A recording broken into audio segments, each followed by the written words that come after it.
بسم الله الرحمن الرحيم السلام عليكم ورحمة الله وبركاته ولا لا شرفت لك ولنتي وناكسنا وعن مeel kasta adduunka ka joogtaan ilaahay subxaanahu wa tacaala dembigiina iyo dembiga waalidkiina dhaafo barnaamijkan walaalayaal waxaan ugu magac daray waxaan rabaa inaan toobad keeno laakiin barnaamijka intaanan bilaabin waxaan rabaa wax yar inaan ka hormariyo runtii intaan ku guda jiray baraarujinta dadka waxaan aad iyo aad uga yaabay in dadku ay diinta u kala qabyaaladeeyaan ayna kala doortaan ayna kala xushaan waar maxaa tiri diinta ayaa la kala qabyaaladeynayaa oo qabyaalad baaba ka jirtaba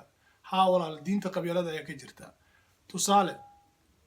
maanta haddaan soo geliyo xadiis dhahaya haddaad saas suubisid janno ayaad gelaysaa haddaad saas suubisid ilaahay muraadkaada kuu sahlayaa dadka dhan waa ku wada daadanayaan waana la faafinayaa meel kastana waa la gaarsiinayaa laakiin haddii aad soo gelisid xadiis ka digaya dembi xadiis ka digaya munkar xadiis dadka waajibka faraya salaada faraya aakhiradooda u sheegaya waxaa laga yaabaa in yar oo yar inay mataqaanaa sii qaybiso walidaalika waxaad arkaysaa fiidiyowyada ugu badan ee la qaybiyo ama la daawado waa kuwa ka sheekeeya ducooyinka iyo fadaa'isha acmaash wax la yidhaahdo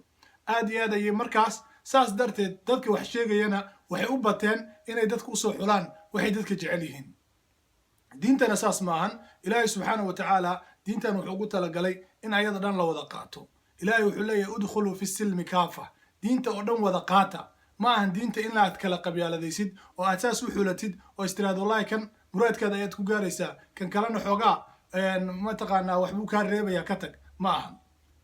intaa kadib walaalayaal barnaamijkaygaan usoo laabto walaalayaal toobadda ilaahay subxaanahu wa tacaala asaga ayaana faray ilaahay subxaanahu wa tacaala walaalayaal wuxuu leeyahay watuubuu ila allahi jamiican ayuha almu'minuuna lacallakum tuflixuun mu'miniintoo dhan ilaahay subxaanahu wa tacaala dhammaantiin u toobadkeena waxaa xaqiiqa inaad liibaanaysaan ilaahay subxaanahu wa tacaala dadka laba qaybood ayuu u qaybiyey mid saddexeeye ma jiro qof toobadkeena iyo qof daalim ah oo dembiyada suubiya ilaahay wuxuu leeyahay waman lam yatub fa ulaa'ika hum addaalimuun qofka aan toobad keenin wuxuu ka mid yahay daalimiinta ayuu ka mid yahay marka halkaas waxaad ku ogaanaysaa dadki inay labadaas qaybood yihiin qof toobadkeena iyo qof daalim ah oo dembiyada suubiya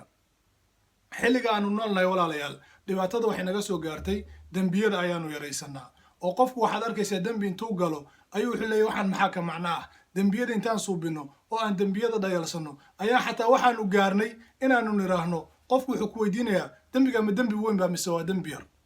subxaana allah waxaa kaloo walaalayaal ogaataan in yacni saxaabada radia allahu canhum ay dembiyada markii xilligoodii ay saxaabada gabaabsiga ahaayeen oo dadkii khayrka badnaa ay noolaayeen ayaa anas radia allahu canhu wuxuu leeyahay innakum latacmaluuna acmaala wardada waxaad suubinaysaan acmaal hiya adaqu fii acyunikum min ashacr laga yaabaa aragtidiina aad u aragtaan inay tinta ka yar tahay oo aydan waxba u arkinba laakiin kunna nacuduha waxaanu ku tirin jirnay calaa cahdi rasuuli illahi sala allahu calayh wasalam min almuubiqaat kuwa waxaliga ayaanu ku mataqaanaa tirin jirnay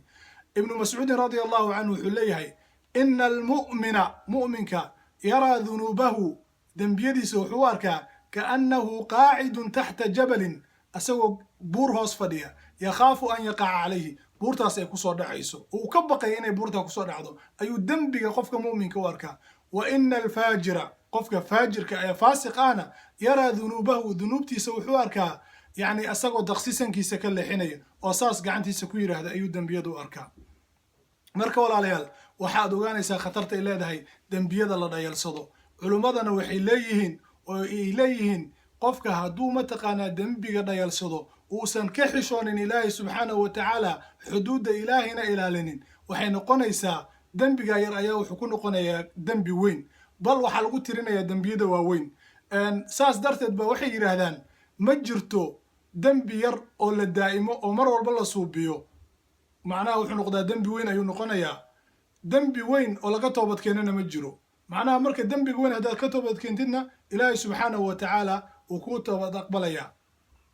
qofka mu'minka marka walaalayaal waxaa la rabaa inuu ilaahay subxaanahu wa tacaala mar walba ku xirnaado inuu ogaado nabbi cibaadii annii ana alghafuuru raxiim addoommadayda u sheeg inaan ahay alle dembi dhaaf badan oo naxariis badan sidoo kale waa inuu ogaadaa aayadda ka dambaysay wa anna cadaabii huwa alcadaabu alaliim cadaabkaygana uu cadaab daran yahay qofka marka walaalayaal waxaa la rabaa bini aadan baan nahay inaan toobad keenno insha allahu tacaala xalqadan xalqada xigi doonta ee barnaamijka toobada ah waxaan uga hadli doonaa shuruudda toobada iyo waxyaalaha toobada dhamaystira oo walaalkii naasir cadceedood leh ilaahay subxaanahu wa tacaala dembigayga iyo dembigiina iyo keenna waalidkeenba ha dhaafo ilaahay subxaanahu wa tacaala ha u naxariisto qof kastoo muslin ah oo wanaagga igu taageero wassalaamu calaykum waraxmatullaahi wabarakatu